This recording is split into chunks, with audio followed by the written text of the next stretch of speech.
These regional jets just took off on runway 4 at LaGuardia Airport and are flying over the Bronx in a climb-out called the Bronx Climb. I'm in the Bronx now and I want to take part in this action, so I'm headed over to LaGuardia Airport to board a regional jet and do what these planes are doing. Today, I'm going to fly the Bronx Climb. Come along with me.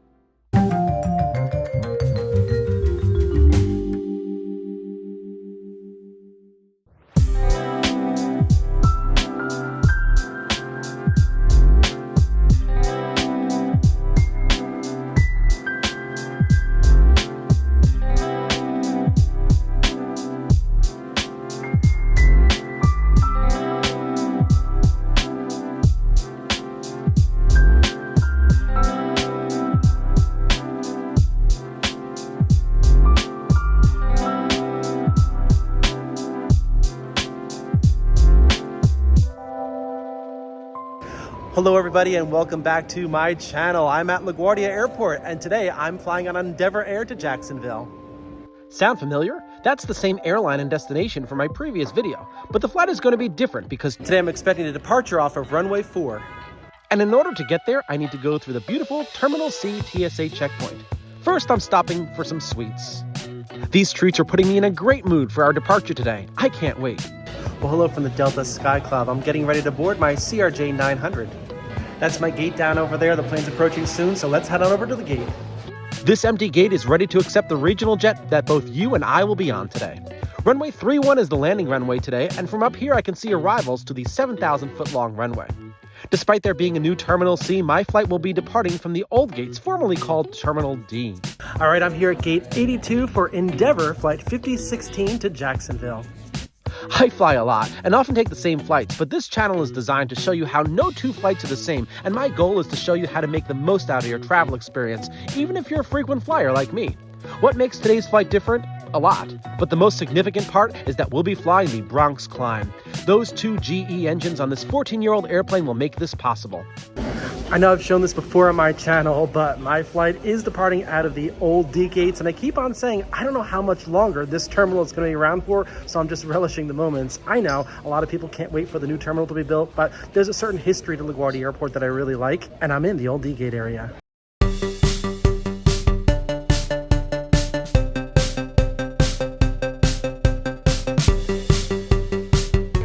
JAX, here we come. Runway 4, here we come.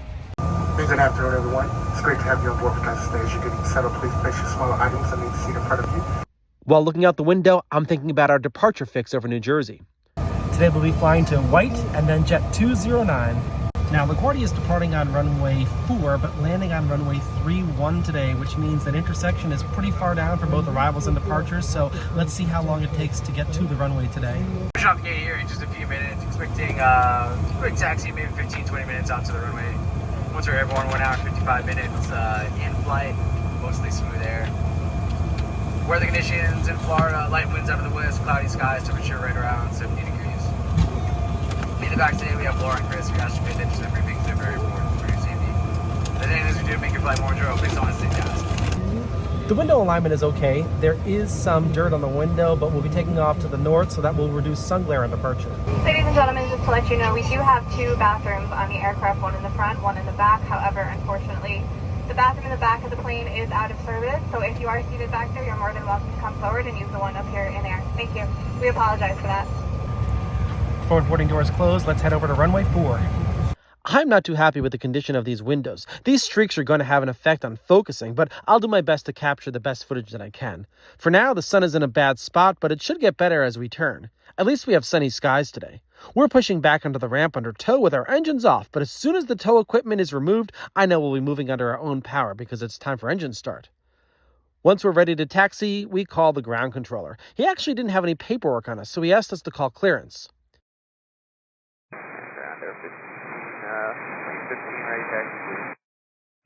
Misty out of 15 is Endeavor what? Endeavor 016 at 915. Endeavor 5016. Did you call clearance by prior to push? I don't see any paperwork. Alright, I'll give a call, right? So we called clearance. Calling, go ahead. The 5016, thank you. Information Zulu train, contact ramp. Okay, now that we've got that squared away, we can call ground control again. Ground Air 5016 again. 15 right taxi. Endeavor 5016, thank you. Runway 4, taxi Alpha, hold short of Golf. Alpha short of Golf. Okay, we're told to taxi to runway 4 via taxiway Alpha and to hold short of Golf. The LaGuardia ground controller was very busy this morning instructing planes that landed on runway 31 to get to their ramps and taking departing aircraft like us and bringing us to runway 4. Because we stopped many times, I won't be including ATC for the rest of our taxi because I want to focus more on the tower frequency controller who's handling the runways. We were asked to hold short of taxiway Golf for other ground traffic along our route, but the ground controller will eventually give us further instructions to get to runway 4. Our taxi is slow today because there's a long line of planes waiting to take off on runway 4. The reason for the long line is that departures off of runway 4 cannot be issued takeoff clearance until an arrival on runway 31 is clear of the runway intersection or is past the intersection of runway 4 because the two runways intersect. In addition, the tower controller must also make sure that there's no traffic on final to runway 31 that's too close to allow a plane to take off on runway 4. The problem is that the intersection of runway 31 and runway 4 is so far down each runway that it takes time for both arrivals and departures to reach the most critical part of the entire airport, the intersection of runway 31 and 4. As we continue along under the guidance of ground control, let's tune into the tower control frequency, a frequency that will be on as soon as we approach the beginning of runway 4. Hello, Tower Delta 2305 with the 31 X-ray RNAV approach. 2305, go to line up way 31. I'm sorry, so 2305. To the land 31, and 03014. All right, clear to land 31, Delta 2305. Arrivals like Delta 2305 are using the RNAV X-ray approach, which follows basically the same approach as the expressway visual or park visual approach to runway 31.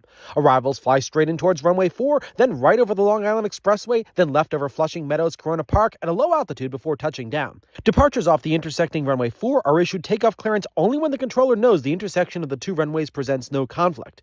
5786, contact squad, good day. 5786, good day. That transmission was to an aircraft that just became airborne that can now contact the offside radar controller. The tower previously issued clearance for a plane to go into position for takeoff on runway 4 and can only issue takeoff clearance once the intersection is clear and presents no threat of crossing arriving aircraft. There are multiple planes that are on the adjoining taxiway to take the place of the previous departures, and there's also multiple planes just a few miles behind each other while approaching the airport. The next plane to check in is Brickyard Flight 4524 on the Park Visual Approach, an approach just like the RNAV X-ray approach. Hotel Brickyard 4524 is on the Park Visual. 4524, we're going to clear line 31 with 03013. Clear land on 31, Brickyard 4524. A Spirit Airlines plane just landed on runway 31 and went through the intersection of runway 4 and is now going to be told to clear the runway on taxiway Double Alpha, the first taxiway after the intersection. 1353 left on Double Alpha, ground point 7. Double Alpha, ground point 7, 1353. Now that the intersection is clear and no one is about to touch down soon, a plane in position on runway 4 is issued takeoff clearance, and that's immediately followed by instructions for another plane to line up and wait. 5251, runway 4, clip takeoff. Let's see, runway 4, there is 221. JetBlue 1942, LaGuardia, runway 4, line up, wait. Line up and wait, runway 4, JetBlue 1942. For a moment, there is now a lull in air traffic conversations, but this doesn't mean that nothing is happening. This is still a very busy airport at this very tight space. As we know, an aircraft has just been issued takeoff clearance on runway 4, so that aircraft is increasing its speed down the runway. And, as we know from the previous transmissions, there are several aircraft that call the tower and are on approach and clear to land on runway 31. As we wait for the next transmission from the tower, I'll take a moment to explain why we're in this configuration right now. You see, aircraft must land and depart into the wind, and the direction that the wind is coming from right now is ideal for aircraft to go into the wind as they take off or land. It's not the most ideal configuration. As the flight that was clear for takeoff becomes airborne, the pilot is told to contact the departure controller. Endeavor 5251, contact squad, good day. See you, 5251. The Endeavour pilot actually forgot to change frequencies to the departure controller and checks in here. Departure 5251, one up to flat top. Good tower. The tower controller quickly reminded him he was still at the tower. Things like this happen from time to time, and it's no big deal. It's now time for an American Airlines flight to check in with the tower. LaGuardia Tower, American 2773, patch you for the 31 approach. 2773, LaGuardia taxi, clear to land 31 with 03015. Clear to land 31, American 2773. Endeavour has now landed and is now told to clear runway 31 before the intersection. Endeavor 5359, roll down to Sierra, left Papa, ground point 7. Sierra left Papa, ground point 7. JetBlue 1942, clip takeoff from this wall. Let's take off, runway 4, JetBlue 1942. Clip 4399, LaGuardia, runway 4, line of break. As soon as the controller verified that Endeavor would not cross the runway's intersection, the JetBlue flight in position was cleared for takeoff. Then a Brickyard flight operating on behalf of American Airlines was told to line up and wait on the runway. We're next in line after the Brickyard flight, and we'll taxi up to and hold short of the hold line for runway 4. We won't move past the line until we're told to line up and wait.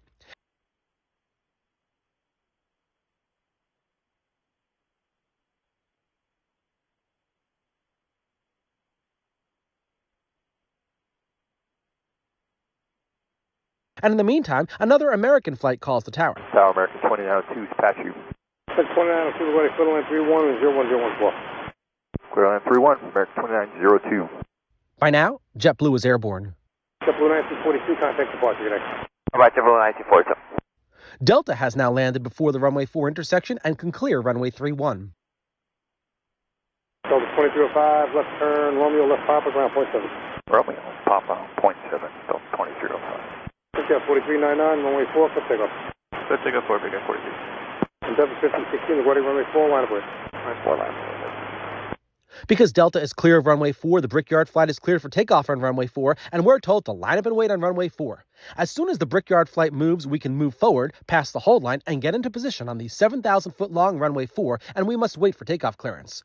There goes that Brickyard flight taking off. We'll hold in position on runway 4 until the next runway 3 when arrival slows down and is either able to clear the runway before the intersection of runway 4 or goes through the intersection. We have to be ready to take off at a moment's notice, so the flight deck crew pays very close attention to the tower at this point. We need to be fully cooperative and respond quickly to any action issued by the tower. A delay on our part can result in an aborted landing for an arrival, and that of course will make the situation much more complex than it is. Quick responses and actions are required more than ever for all pilots here. The Brickyard flight has now become airborne and is told to contact departure control. 4399, contact departure, good night. 4399, Now another plane checks in. Tower Shuttle 6070, cleared on nav X-ray 31. Shuttle 6070, LaGuardia, 31, clear the land with 01014. Clear to land 31, 6070. Now look very carefully at the arrow on the screen. That's a plane on a left base leg and we'll be taking off before it lands. But we can't be issued takeoff clearance yet because there's a plane landing now that's going to be told to clear the runway before the intersection. Then we'll be issued takeoff clearance. Yeah, 4524, left Tango, left Bravo, ground point 7. Tango Bravo, ground point 7 for Care 45. Endeavor 5016 without delays, let's take off runway 47, mile and a half out 31. Pickup 5650, LaGuardia, line up waiting runway 4. Line point 4 for Care 5658. We were issued takeoff clearance with no delay, with traffic on a mile and a half final to runway 31. There's not going to be a lot of space there. As we accelerate, notice the long line of planes waiting behind us. This runway configuration causes a long departure queue. I'm going to talk over the transmissions while we're taking off. Once we become airborne, I'm going to zoom into runway 31, and you'll see the aircraft that I pointed out while we were in position. That plane lands just a few seconds after we become airborne. Clear to land 31, Southwest 5045. It's now time to lift off. Keep an eye on runway 31 for that arriving aircraft. We're now told to contact the departure controller. Endeavor 5016, contact departure. Departure, have a go in there, 50. Sorry about the blur. These windows aren't clean enough. We're now on the Bronx climb, which keeps us on a 44-degree heading after takeoff, followed by a left turn to north at 500 feet. Runway 4 extends out onto a pier, and we're flying directly over the East River. The water that we're looking at is Flushing Bay, and just beyond that is the College Point section of Queens. Let's check in with the departure controller. Yeah, it's departure number 5016, 11 for 5,000, heading 320. Endeavor 5016, radar contact, climb maintained, 12,000. 12,000 there. We're told to climb to 12,000 feet, and we're now about to fly over the Bronx in a straight line, roughly in between the Bronx's east and west halves. In the distance, over the East River, are the Throgs Neck and Whitestone bridges. In the foreground, we're looking at Clayson Point and Castle Hill, two neighborhoods in the Bronx. And just beyond that is the Throgs Neck neighborhood. The controller gave us clearance to climb to 12,000 feet, which is the maximum allowed altitude in his sector for flights that are headed to White. I'll have more on that later. We're just continuing along on the Bronx climb, getting some great views of 50% of the Bronx. The highway that you see coming into view is the Bruckner Expressway, which leads to a complex intersection that you can see over Westchester Creek, an inlet that goes into the Bronx for about 2 miles. The Bronx has a population of 1.4 million, and you can clearly see how dense everything is from up here. As we pass by the Cross Bronx Expressway, we pass by Parkchester, a planned community of apartment buildings that clearly stands out from the smaller structures around it. In the distance, we can see the east shoreline of the Bronx. If we were to have flown runway heading after takeoff, we would have been over the shore, but the left turn we made to the north after takeoff affords this great Bronx view. Just under the wing is Pelham Parkway, a 2.25-mile road that connects Pelham Bay Park, which you can see in the distance, to Bronx Park, which is coming into view at the bottom of the screen. Pelham Parkway connects the two parks in a park-like setting. The road that you see in Bronx Park we're roughly paralleling is the Bronx River Parkway, which continues north for 19 miles. Departure for car 5658, 1.5, climbing 5. Car 5658, radar contact on 10,000. 10,000 for car 5658. The next departure just called departure control, and it's time for us to turn. Endeavor 5016, left heading 220. Left 220, Endeavor 50. The controller told us to turn left at 220 degrees, which will be the opposite direction that runway 4 heads. This will bring us to the southwest towards White intersection, our first departure fix. Our left turn is tight and physically keeps us within the limits of the Bronx, but the view that we see in the turn is of Westchester County. Just over 1 million people call Westchester County home. Westchester is between Long Island Sound on the right and the Hudson River, which will come into view momentarily on the left. If there were many planes headed down south towards White intersection, we might have been asked to make this left turn within Westchester County, but today there's less demand to the south, so we're given a turn in that general direction right away. We're actually passing by the north tip of Manhattan Island on the left side, and the 220-degree heading will have us parallel Manhattan and the Hudson on the left. While in the turn, the controller has us switch frequencies to another departure controller. Endeavor 5016, contact 12475. 2475, have a going Endeavor 56. I don't have the ATC audio for the next controller, but that controller will assign us a higher altitude. You'll recall that we were told to climb to 12,000 feet. We were limited to 12,000 feet because arrivals to Kennedy Airport fly over this airspace at 13,000 feet, and we need to have separation between us and those flights. The next controller will assign us a higher altitude as we become clear of the JFK arrivals above us. While the left side passengers have a view of Manhattan, we have a view of the Garden State. We're looking at the Hackensack River, which empties into Newark Bay. On the bank of this river is Hackensack, the seat of Bergen County, which is the county along the Hudson River that we're looking at now. Bergen County is the most populous county in the state of New Jersey. That's pretty clear from up here. Commonly down there, you'd see arrivals to runway 22 left at Newark Airport from up here, but Newark is on a northern flow, so arrivals are approaching Newark Airport from the south. This complex airspace is divided into different altitude sectors with various flight paths assigned to specific routes of flight so that planes in particular phases of flight can generally be confined to the same airspace, nearly one behind the other. But it isn't just airline traffic like the flight that we're on that plays a role in this complicated environment. That's Teterboro Airport down there. While operated by the same authority as LaGuardia, the Port Authority of New York and New Jersey, Teterboro is solely a general aviation airport with no commercial airline service like this flight. Teterboro is immediately followed by the Meadowlands Sports Complex, which includes MetLife Stadium, the Meadowlands Racetrack, American Dream Meadowlands, and Meadowlands Arena. Doesn't it feel like we're just over the Bronx? We're moving along so quickly. We're about to make a left-hand turn, and it's probably a clearance from the departure controller to proceed directly to White in Ocean County, New Jersey.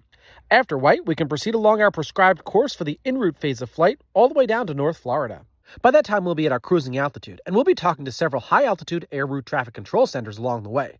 Our routing roughly follows a straight line from New York City to Jacksonville. Flying between New York and Jacksonville, of course, isn't the only way to get there. The highway that you see at the bottom left is Interstate 95, which motorists can also take all the way down to Florida. Many people traveling from New York to Florida opt to drive down 95 all the way to Florida instead of taking a flight. Me personally, I don't think I would do that because I just love flying, and I hope this channel gives you the insight into flying and what it's all about, and the fact that flying is a very, very safe way to get from point A to point B. So if you're not a subscriber to this channel, I invite you to consider subscribing to this channel to be alerted as to when I post my next video, describing the joy of flight and how safe and enjoyable it is.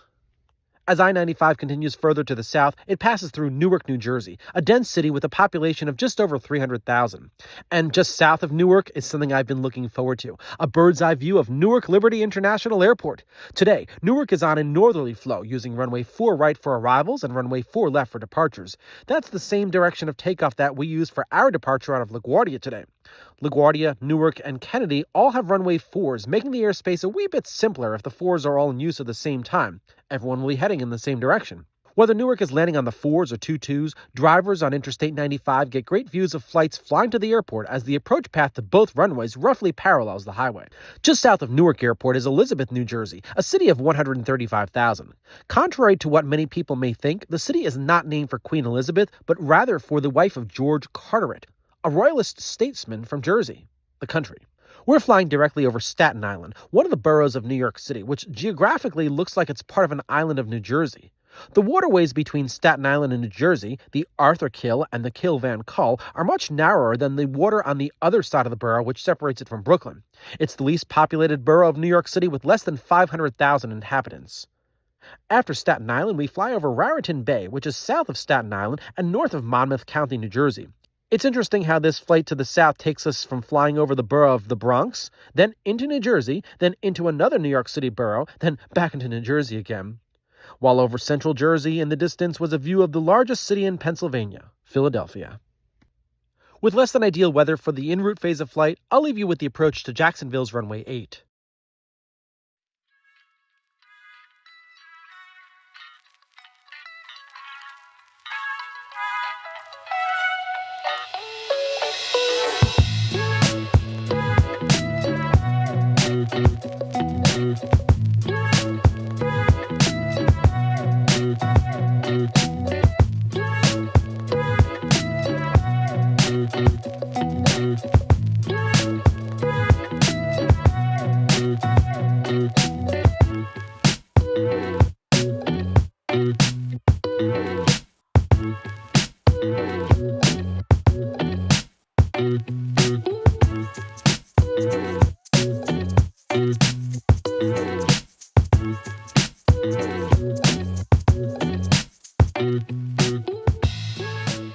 After a great departure from LaGuardia Airport on the Bronx climb, we've made it to our destination of Jacksonville.